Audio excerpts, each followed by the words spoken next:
Vou começar esse bate-papo de revisão para o simuladinho da sexta-feira à tarde, falando de conceitos básicos, tá? Falando de substância pura e mistura. Quais são os critérios que diferenciam a matéria de ser substância pura de mistura? Primeiro, a questão das propriedades físicas. A matéria vai ser classificada como substância pura quando tiver ponto de fusão e ponto de ebulição definidos. Quando não possuir os dois definidos, essa matéria vai ser uma mistura. Sendo que será uma mistura comum quando não tiver nenhum dos dois definidos, nem ponto de fusão, nem ponto de ebulição. E vai ser uma mistura especial quando tiver um dos dois definidos. Será mistura tética quando tiver somente ponto de fusão definido. Será mistura azeotrópica se tiver somente ponto de ebulição definido. Eu também posso diferenciar pela questão das moléculas. Quando o meu sistema é formado por moléculas todas iguais, meu sistema é substância pura. Quando existirem moléculas diferentes, nós temos uma mistura. Sendo que a substância pura pode ser classificada em simples ou composta. Simples quando formada por átomos do mesmo elemento e composta quando formada por átomos de elementos diferentes.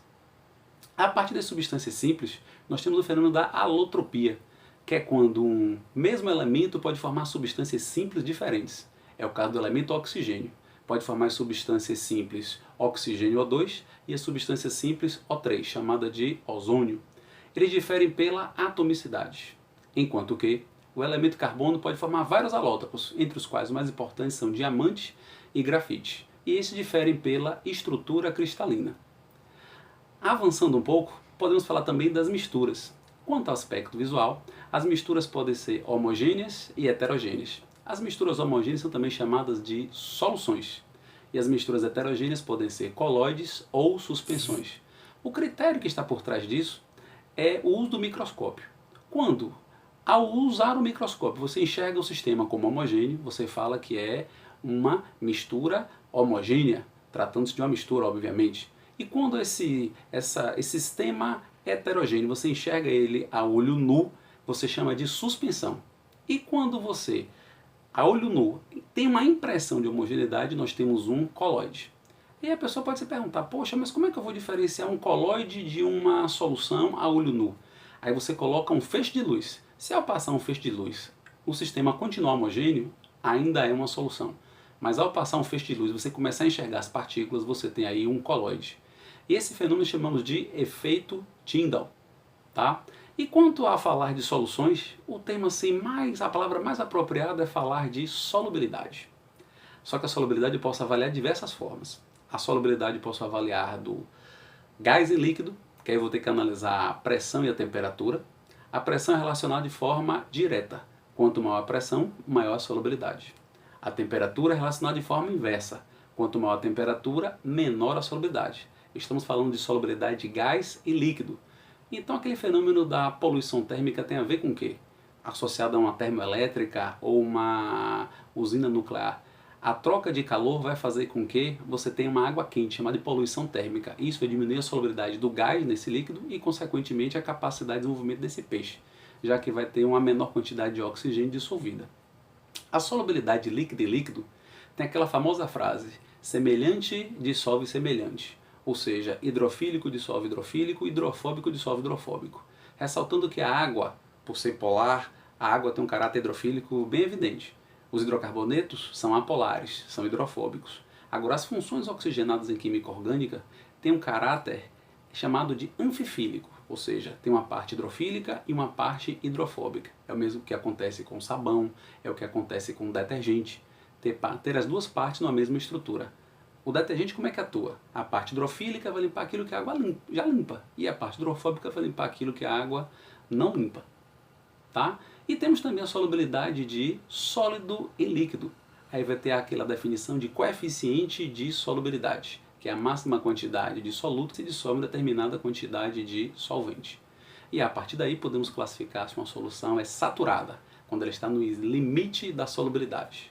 Quando estiver abaixo desse limite da solubilidade, a solução é classificada como insaturada. E quando estiver acima desse limite de solubilidade, a solução é classificada como supersaturada. Lembrando que muitos exames hoje não falam mais em solução supersaturada, dão ênfase mais na solução saturada. E aí a quantidade que estiver acima do limite estabelecido pela solubilidade, você diz que ela é uma solução saturada com tantos gramas de corpo de fundo, que é a quantidade que vai exceder. Depois também, em conceitos básicos, podemos também falar ainda de fenômenos.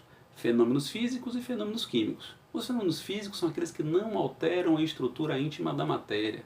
Estão associados aos processos de mudança de fase, como fusão, vaporização, solidificação, sublimação e assim por diante. E os fenômenos químicos estão associados às reações químicas, cujas mais conhecidas, né, são as chamadas reações de combustão. Tá? E aí, na sequência do nosso conteúdo de conceitos básicos, podemos também falar dos estados físicos da matéria. O estado físico mais organizado é o estado sólido, que para ser chamado de sólido verdadeiro precisamos ter um retículo cristalino definido. E aqueles sólidos que não têm retículo cristalino definido são chamados de sólidos amorfos. O estado gasoso é o mais desorganizado, onde as moléculas estão bem distantes ou afastadas umas das outras. E aí nós temos o chamado movimento caótico, o movimento browniano, também pertencente aos colóides. E o estado líquido sendo o intermediário, ressaltando que o estado sólido tem forma e volumes definidos, o estado gasoso forma e volumes variáveis, e o estado líquido é aquele intermediário. A forma vai ser variável de acordo com a forma do recipiente e o volume é fixo ou definido.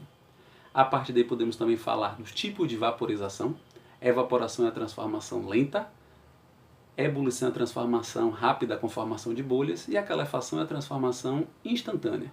E aproveitando o gancho, a gente pode também falar aqui a respeito do diagrama de fases, é onde posso relacionar pressão e temperatura com os estados físicos.